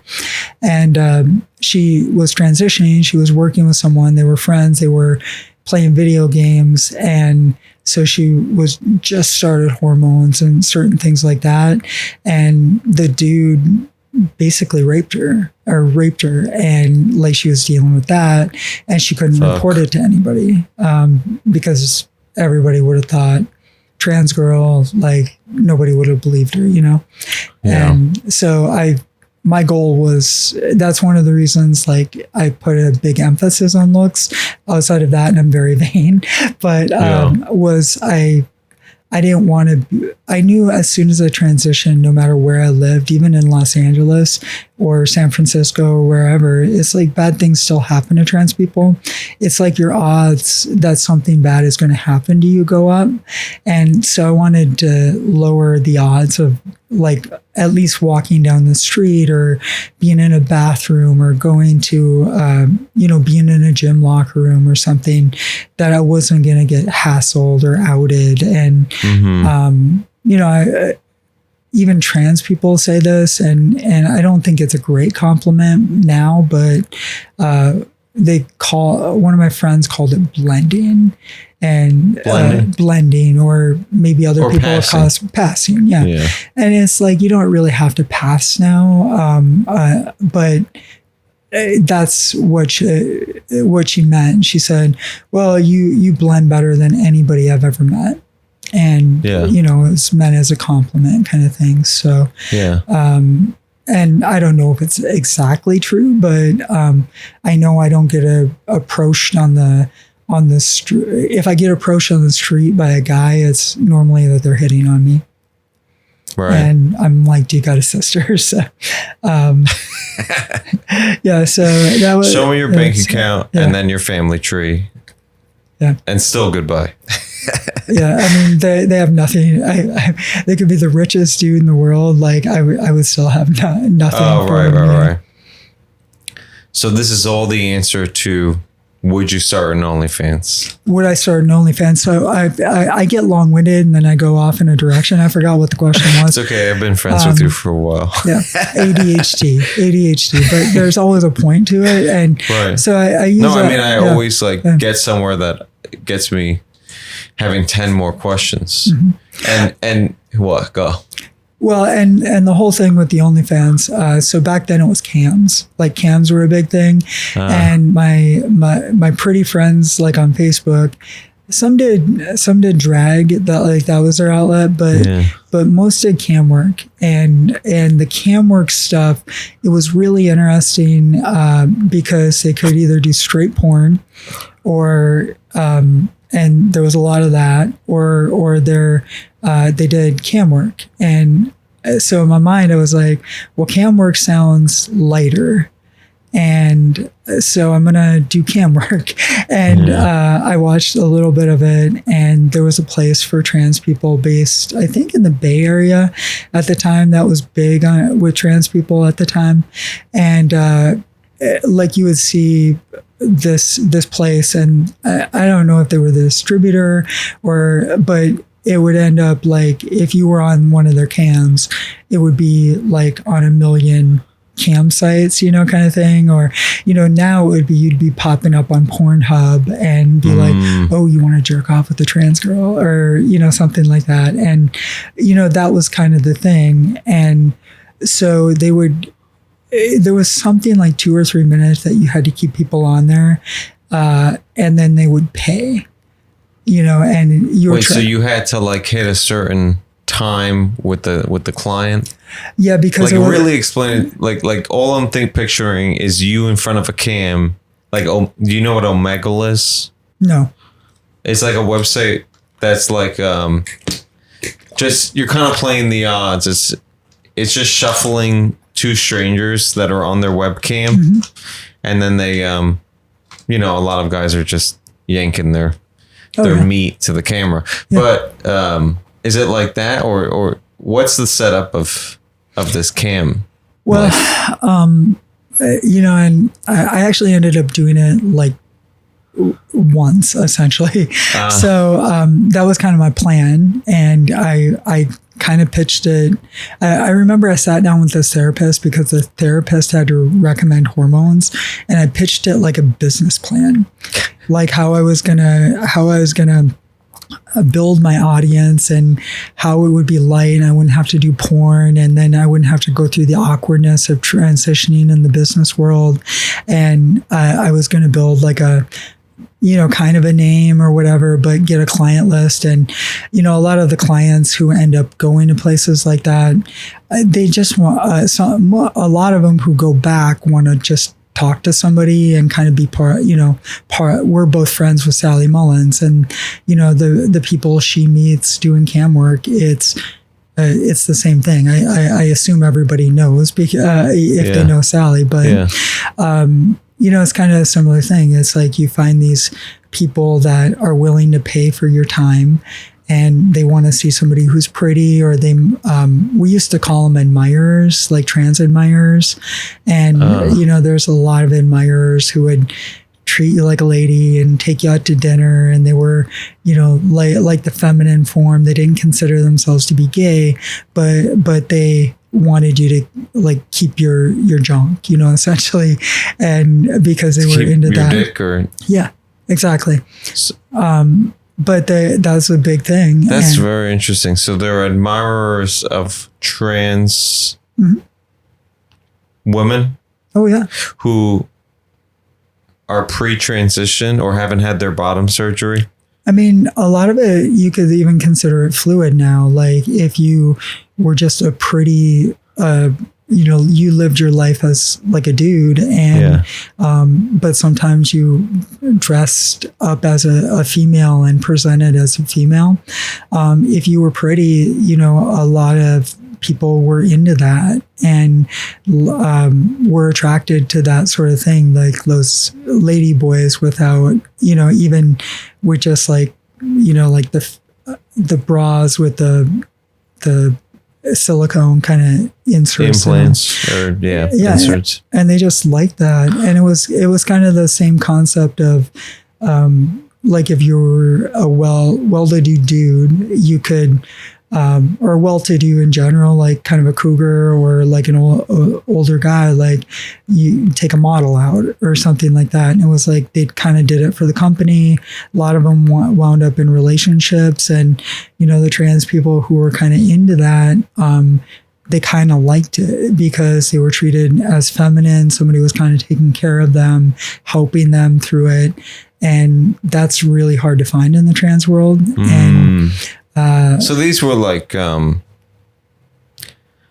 well-to-do men, but okay. So what I'm getting confused about is like I thought they were on the web, the cams thing, but they're also in real life in the physical world. Yeah, I mean, there were a lot of admirers who asked me out at various times.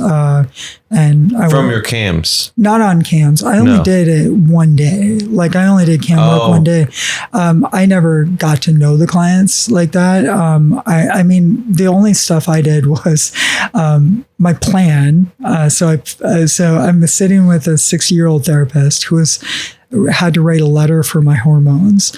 And I told her my plan when I transitioned and to do cam work. And she's like, that sounds really good. You should do that. And in my mind, I'm like, you're a horrible therapist. You should not be telling me that. She's like, look, I only do the drugs. I don't do the emotional or the business work. I stick to the pills. And it was how I described it, kind of thing. And But yeah, she was cool. And so my plan was I bought all these slutty Halloween costumes on sale the day after Halloween. And I would wear these costumes, and not just like lingerie, but like the very God princess or whatever, like some hussy costumes. And so I did it like a couple of the costumes like that one day. And I had several people like in this room, and they, the chat would be like, oh yeah. And it was all vulgar. It was like, you tranny bitch, and I hate the word tranny. But everything was like that. It was so misogynistic.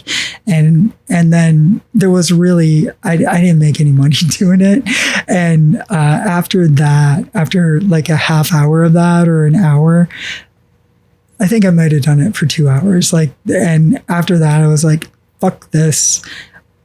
I'm going to tell my job that I'm going to transition, and we'll see what they say.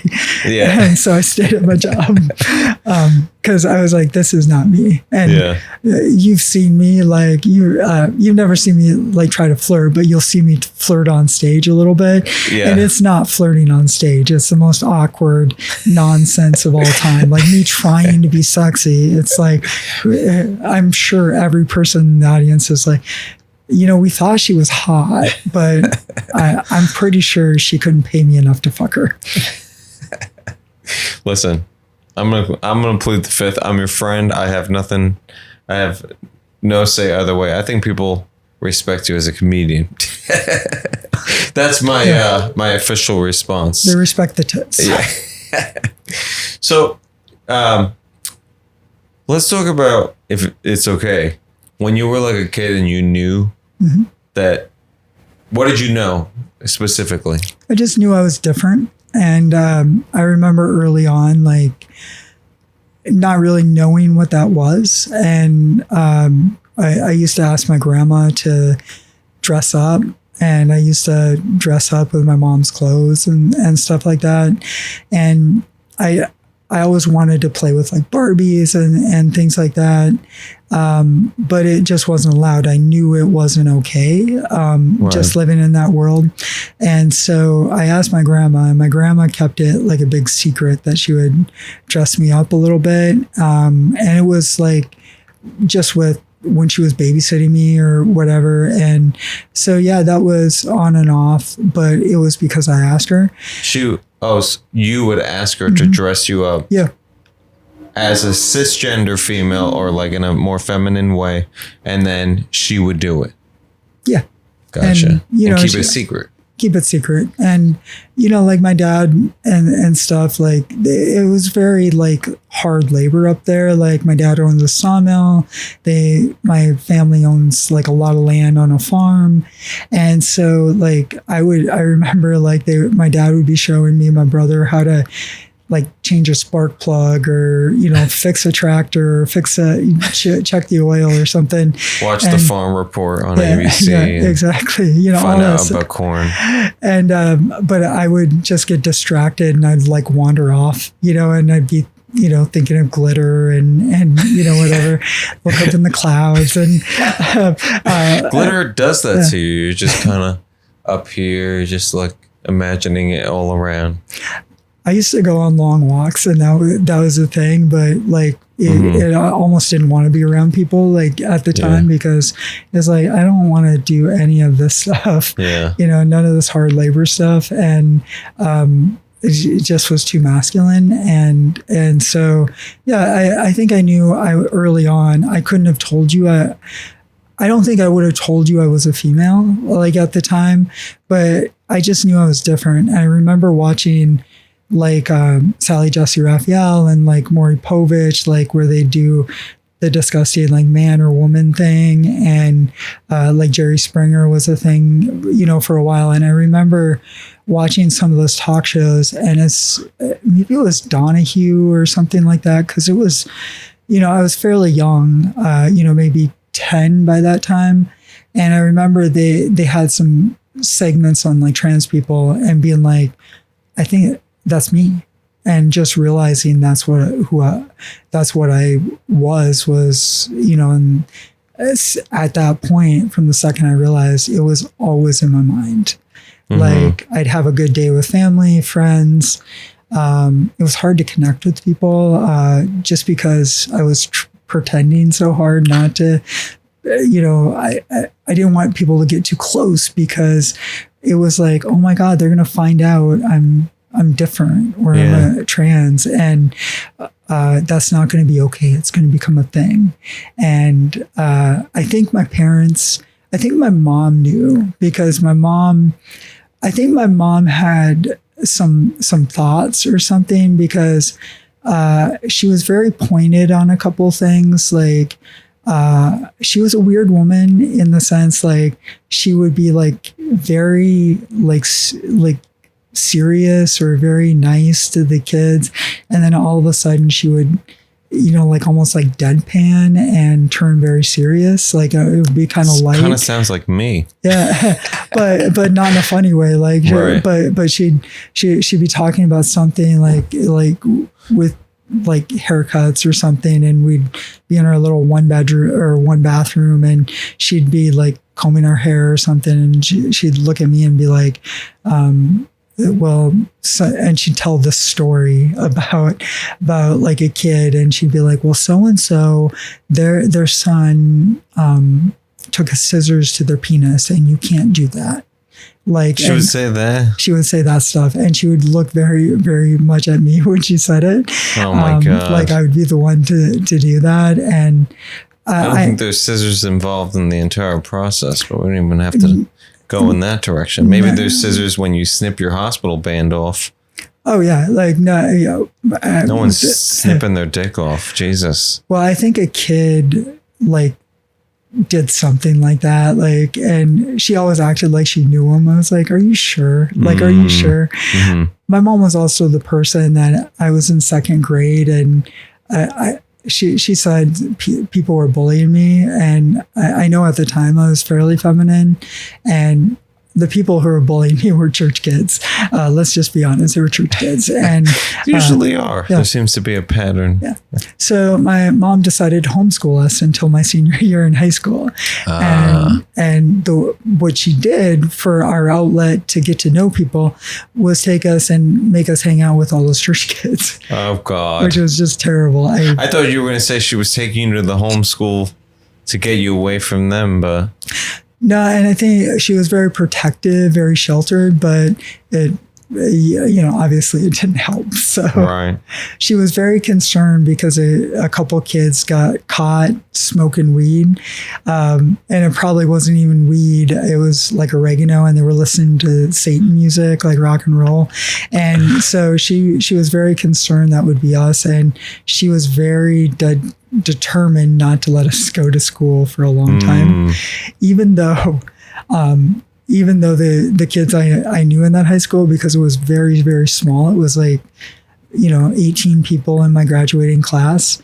It was people I already knew, and none of them, like, they drank, but none of them smoked weed. Like maybe a couple did at one point, but like nobody was a stoner. Nobody worshiped Satan. Like they were listening to country music in a field or something. Like It wasn't even a big deal. Like it was very, very. It was oregano, Mom. Yeah. It was a spice. I was like, why? That doesn't taste like what does oregano even taste like?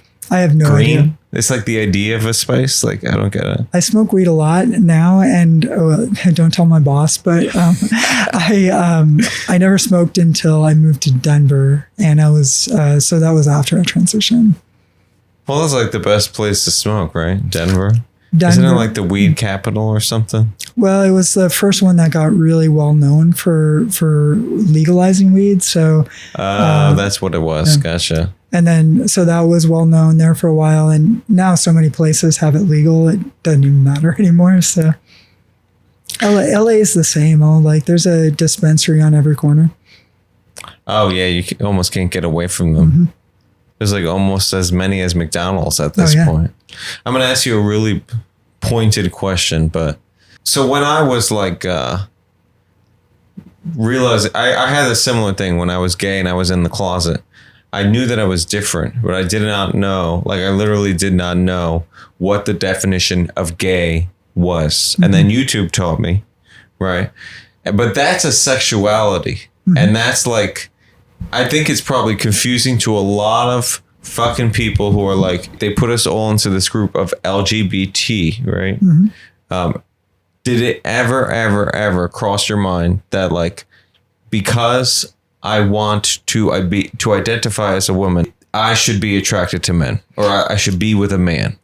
Yeah, I mean, I was curious. Like, I think, it's like kind of a natural thing. And I've heard a lot of trans women talk about it. Like, I pretty much exclusively dated women. It was always awkward because, I wasn't really honest with them.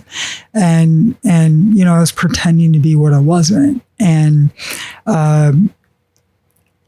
like I maybe kind of fooled around or whatever, like that one time.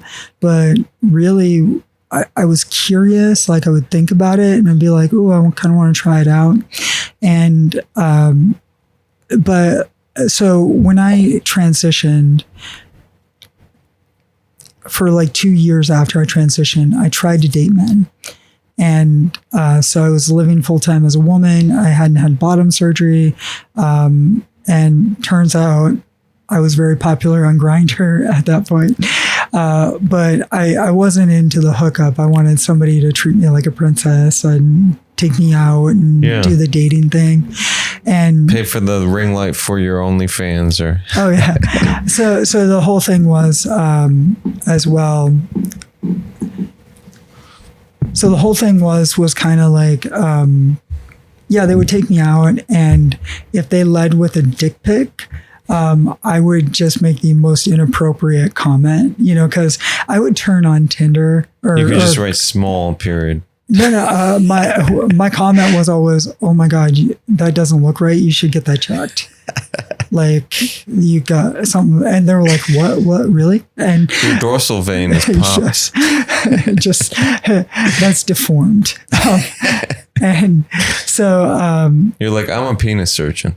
Yeah, I know a guy, but that was the whole thing. And so I tried it for 2 years, and I was really tight with some gay guys, and we would go to bars, we would do nice dinners, we would go to concerts together, and they were attracted to everybody. And I was attracted to no one. And it was always a fight. It was always like me talking myself into it and being like, no, this would be like easy. Like, the kind of dude I was kind of attracted to would be like charismatic, like in shape, like no body hair, like no beard, like clean shaven.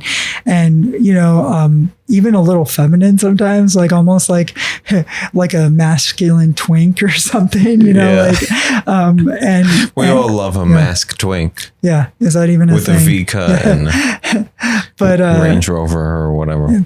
I think of like athletic, kind of slim athletic. And, it was okay. Like, I dated a guy for about 6 months, and, I was kind of into the guy. And this was pre-transition? Well, it was when I transitioned, and it was pre-bottom surgeries, but gotcha. I had like other stuff done. So, but the thing was with hormones, a lot of the guys who are really into trans women, they want you to be versatile, or they want you to like top them. And I just couldn't do it. Like, I didn't even want to do that. And so they want to be fucked by a woman. Mm-hmm. Yeah. And that was the whole thing with, a lot of guys pegging, like why? Yeah. Pegging with a real dick, Oh, right. I guess there's nothing like the real deal. But yeah, pegging was a big thing. And, that was something a lot of people asked for. Yeah. And you have a lot of guys who are curious with trans women. And it was kind of like, I think it was like a lot of the, I'm going to say younger, but like people under 30, like between 20 and 30.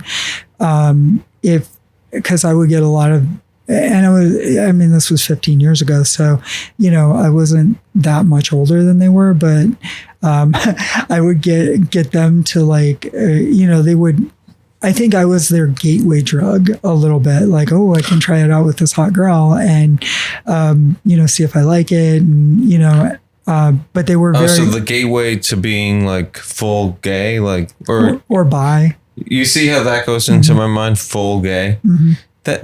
That's where it's like, it starts to get a little blurry, a little foggy in my mind, because it is like, then it starts to become like a sexuality thing.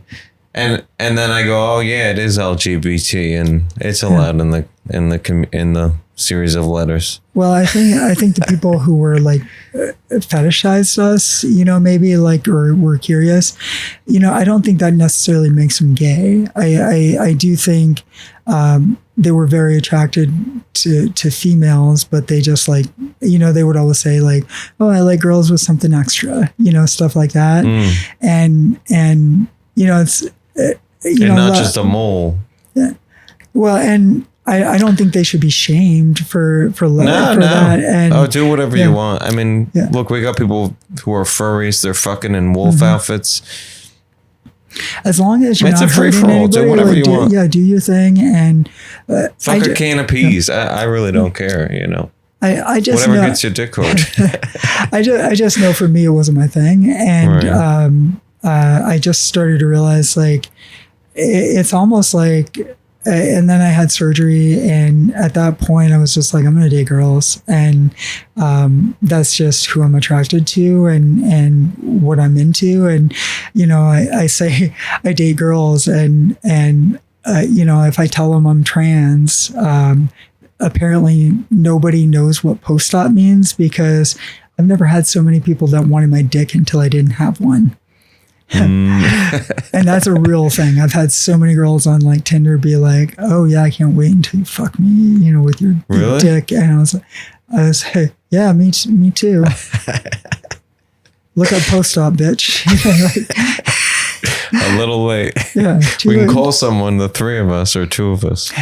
So did you watch a lot of lesbian porn before you No, I was too sheltered. I mean, I didn't watch a lot of porn. I really liked fiction, erotic fiction, especially prose. Yeah, when especially before transition, like there were a lot of. It was really big for a while because it was so hard for people to come out, and it was so dangerous that a lot of people were just kind of stuck in these lives. So they would write trans fiction, and some of it is like just horrific stuff, but they would have these story sites that people would post these stories on, and a lot of it really was fiction, but like there'd be stuff I'd relate to. So I really liked at the time somebody taking control and and have like forcibly like making me become a woman or whatever, because it was pre-transition and stuff. And so those were kind of the elements that I was kind of into. And, but yeah, that was kind of the thing, and my imagination would just like run wild. And, now I'm not into that at all. Like I watch way more lesbian porn at the end of the day now. Yeah. And, I never take the time to date. I mean, you've seen me tell a story, and you know how long it takes me to, get finish a story. Like, my God, I got these little lines in my eyes just from listening to the Trump one. Yeah, like, and I mean. Well, and you can't hear anything. You got to get your hearing aids checked. And, right. You know what I do now is I put my massage gun against my ear and it shakes it. And do you know how like sometimes you get an itch like. And when you say massage gun, that's your boyfriend's penis? I have a massage gun and it's it's like a air lung or like some sort of off brand. It's not Theragun, but. You said air gun? Theragun. Oh, I thought you said air gun. I was like, well, that was your name in college. Air gun? Wait, why? I don't get the roast. Yeah. Well, I thought you said it in a way. I thought it was like, the way I heard it was that you swallowed a lot. So That I swallowed a lot? Yeah. Not in high school. in college In college, I had figured it out. and behind open mic dumpsters. I had no gag reflex by college years. Yeah. So, do you watch like Twitter porn at all?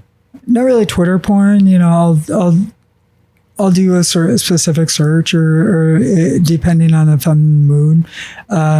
You know, a lot of this is with. I was diagnosed with fibromyalgia last year, and you know, with the pain and the meds and stuff, you know, a lot of it kind of goes into antidepressants, and that takes your sex drive away. So, so it like antidepressants too. Certain ones do. So kind of figuring it out, and you know, the problem is like some of these meds are the only thing that will take, because fibro is like a chronic pain disease and chronic fatigue and stuff like that. So it'll just hit, or you'll wake up and you feel foggy, and so you take these meds, and they're technically antidepressants, so they take the sex drive away. Oh, okay. But with the right girl, who could change all that, it would just be amazing. If one of our 5 audience members wants to change my life, Even one of the Republicans. you can be a Trumper, just don't wear the hat. Let's go to the special now. Okay. So you recently shot your first comedy special. How long were you working on that? Well, I've been doing comedy 7 years, and I wanted to do a special right from when I started, but I definitely wanted it to be a showcase piece. I wanted it to be really good. I think I started working with folks with this idea, and you know, working hard on like an hour of material, you know, probably like 2 years ago.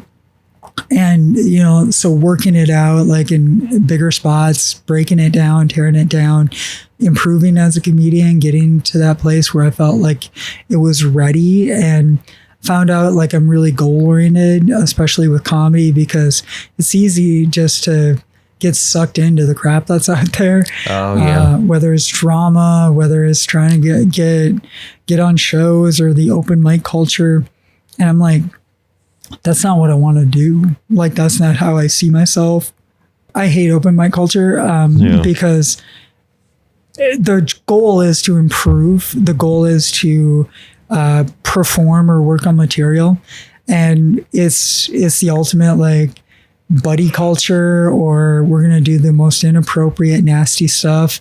And there's no improvement. It's like, after a while, it's just doing it to do it.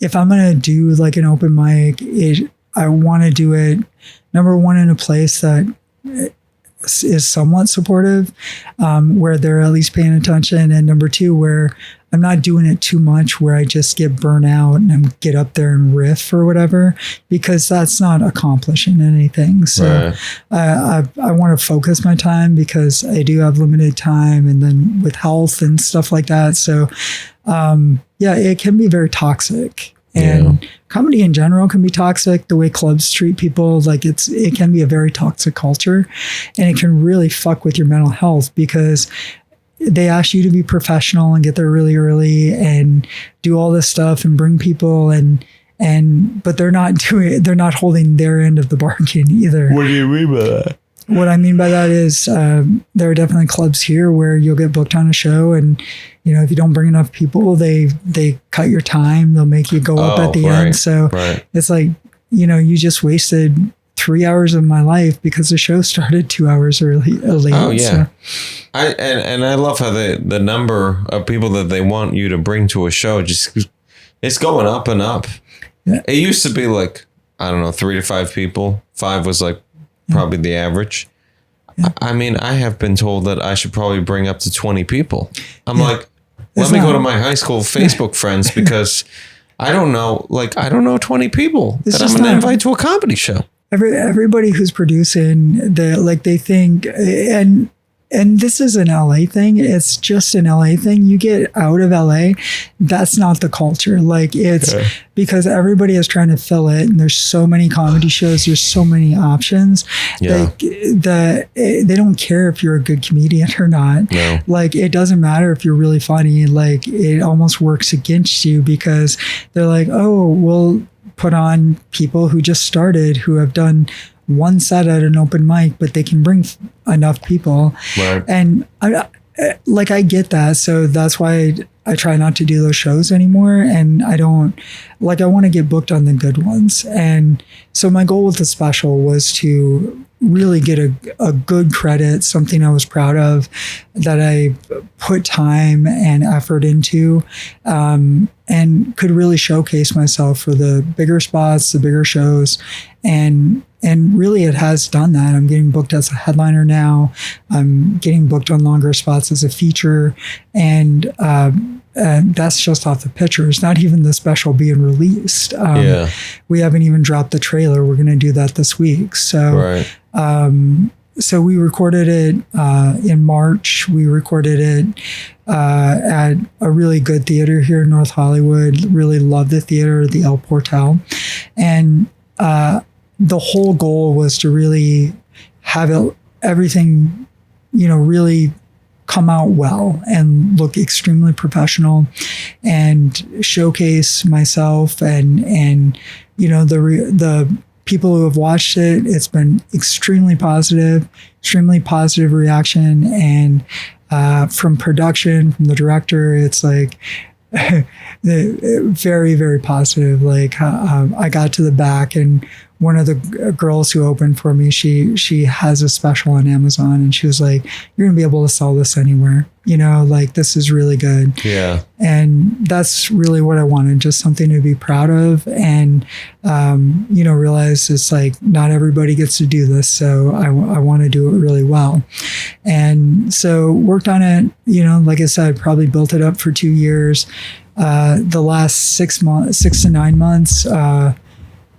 So probably starting in like October, I started breaking down everything I had, building it back up, just tightening it up, and running it, and really feel like that whole process just helped me improve as a comedian. How much do you think? So this is October of 2023 that we're talking about? When I really started to break it down and pull it apart. And what are you breaking down? Are you breaking down like every bit that you've ever written at that point? Yeah. So everything from I worked with a mentor who helped me, who had done things like this in the past, who helped me tighten it up. And so the whole thing was, let's go through, and I kind of had it visually, and I would kind of move stuff around, but like I would just kind of lay it out and be like, okay, here's my hour, and here's what we got, and here's the flow. And then we just kind of like break it down and be like, can we make it tighter? Can we make it tighter? Can we make it faster? Can we make it more impactful? Yeah. And that was the whole goal. And to have like a high pro quality set, like a headliner set, essentially. So a ton of work went into it, and learning how to do that, and like kind of rewrite, and work with emotion, and it really did. I grew a lot as a comedian during that process, but put a lot of time into that, and then dealing with the venues, and dealing with learning about production, and learning because you self-produced it. Well, I was executive producer on it. I worked with a production company. A friend owned a production company, and we put a lot of effort into it. So, he directed it and edited it and stuff like that. But it's really a ton of work, and very proud of it. Like we did 2 sets, and just very proud of what we did. And as I see more and more as it's going through post-production, just so excited about it. So you're in post-production right now. It's in the editing process right now. So do you are you able to say like you're halfway through? Do you want to talk about that? Like, How are you doing it? Are you doing one set at a time and then? Well, I'm not doing anything with that. Oh, you're not.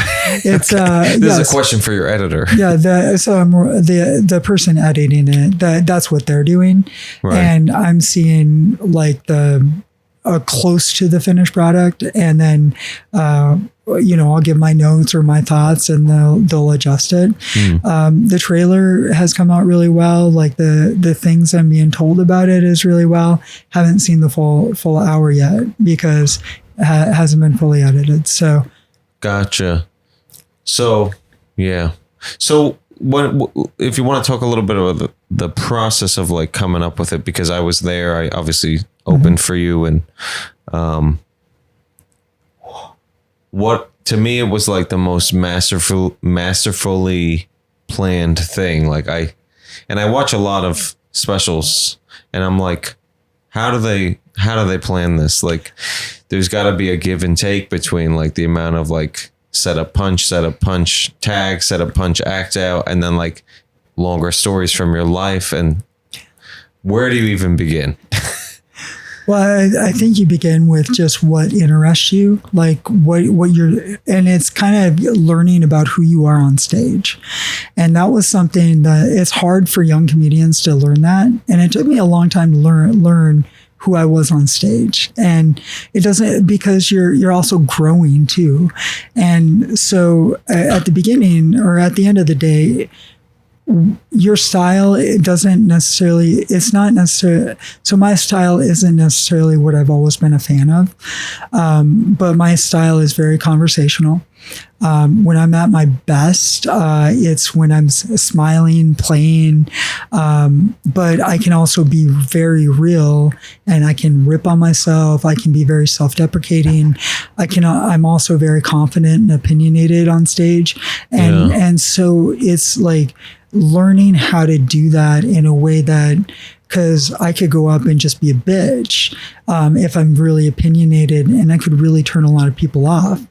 But if I'm smiling and I'm kind of like leaning into some of the charm and stuff, it comes off very playful, and you can get away with so much that way. So I think it starts with realizing who you are on stage, but then what interests you. Because if you're not interested in it, and you're just writing to write or performing to perform, which I think a lot of people get into, you might as well just throw it away, because if you don't care, nobody else is going to care. What do you mean performing to perform? Like the open mic culture that we talked about, like where a lot of people don't even write, but they just get up there and talk about their day or whatever. And, like they're just doing it to do it. To do it because they think like it's laundry, accomplishing something. Yeah.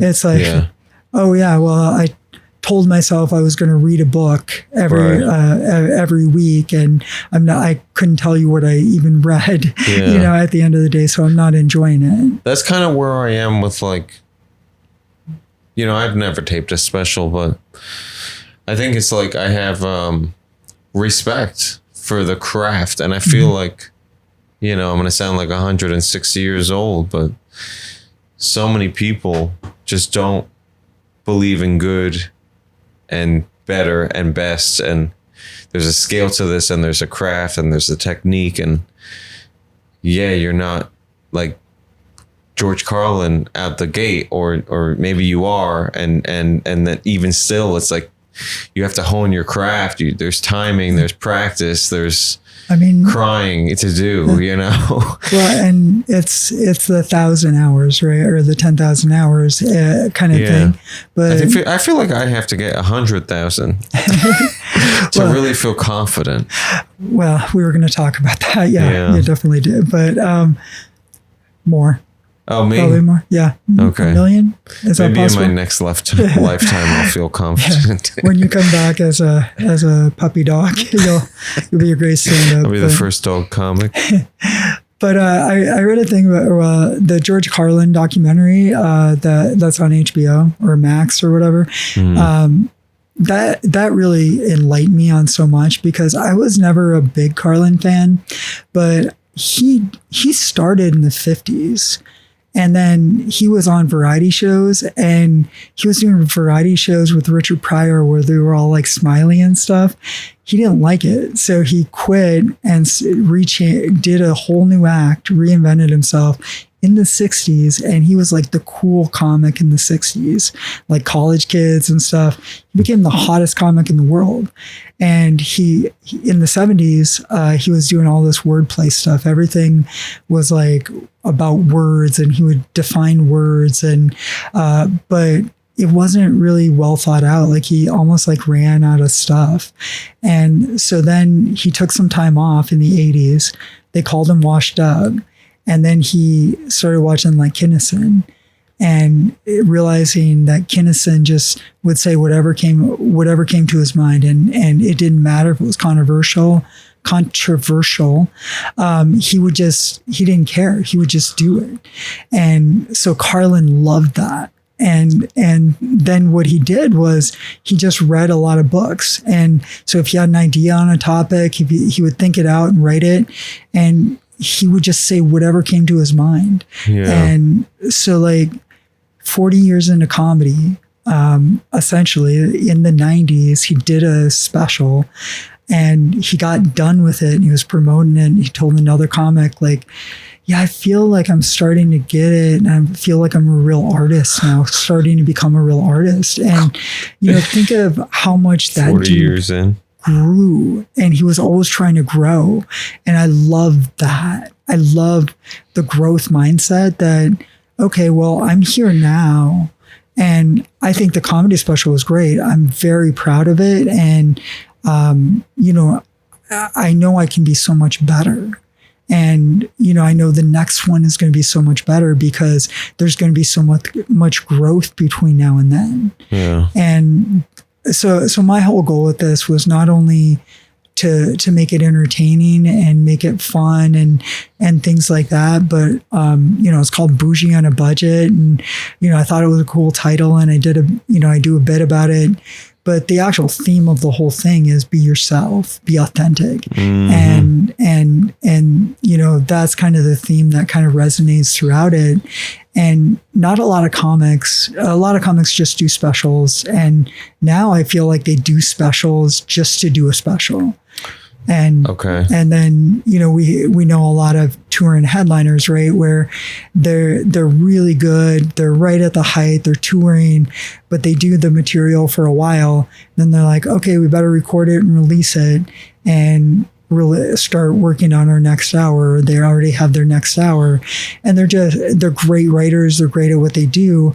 They also know their voice. And I strive to be like that. But I also think if you do it too soon, especially with material, you might miss some really good stuff in there. We talk about ups and downs, but it's like, I almost think of it as moments, like where you can be high energy for part of it, but then, the stuff that really means a lot to you that is really polished. And then, some of it can just be a really meaningful story that's funny, right? And it kind of gives the audience where they're not sure what's coming next. Right. So they are paying attention and leaning in. Yeah, so they almost have to, unless they're, if you were at a club and they were drunk, it would be different. But like, right. At a TV taping like that wasn't the case. So right. It really kept everybody on guard. And then we had a moment in the first taping where the mic went out. And yeah. I made a funny thing about it, and they handed me another mic, and the mic went out, and I was doing this bit about being cursed and going to a psychic, and I was like, I told y'all I was cursed. Yeah. And so they kind of the timing was perfect because I was right off stage and I heard that whole thing, and then your mic was kind of like going out while you were talking about the curse, and then it was just like completely off for a second, and then it came on and you were like, see, that's the curse, everyone. And the crowd just went, ah! They loved it. A moment like that is just like, I don't know, maybe it's in my mind because I do perform and I struggle with like the redundancy or the doing the same shit every time. I really struggle with that. So then things like that happen and I just like, I'm like, oh, that's so amazing and so big in my head. And it's like possibly the most memorable thing, not for your special, but like, I'm just saying overall, like these weird riffs that I'll do and, oh, that was the funniest part. And it's like, what the fuck do I write for, you know? Yeah. But, no, I totally get it. But that's the performance aspect of it. Yeah. And so when that was happening with the mic, the thing that clicked in my mind is you could be on professional and just stand there and wait for a mic, or you can be who you were meant to be. And that's performative, and that's keeping the audience engaged, and that's talking to them and, you know, being the entertainer. And that's who, and that I was very proud of how I handled that. Yeah. It was awesome. What is this podcast called, by the way? Talk show. So we're workshopping the name, is what you're saying. No, I'm not. Just the lazy talk show. The lazy talk show. I thought about doing a laying down podcast. A laying down podcast. Like where you lay down. Out of all the things we need, that's not one of them. Whoosh. All right, that's today's episode. If you'd like to watch videos of today's conversation, be sure to go to our YouTube Talk Show Podcast, handle Talk Show Joe Evie. You can also watch clips on my Instagram, Joe Rodriguez Comedy 1. We'll see you next week.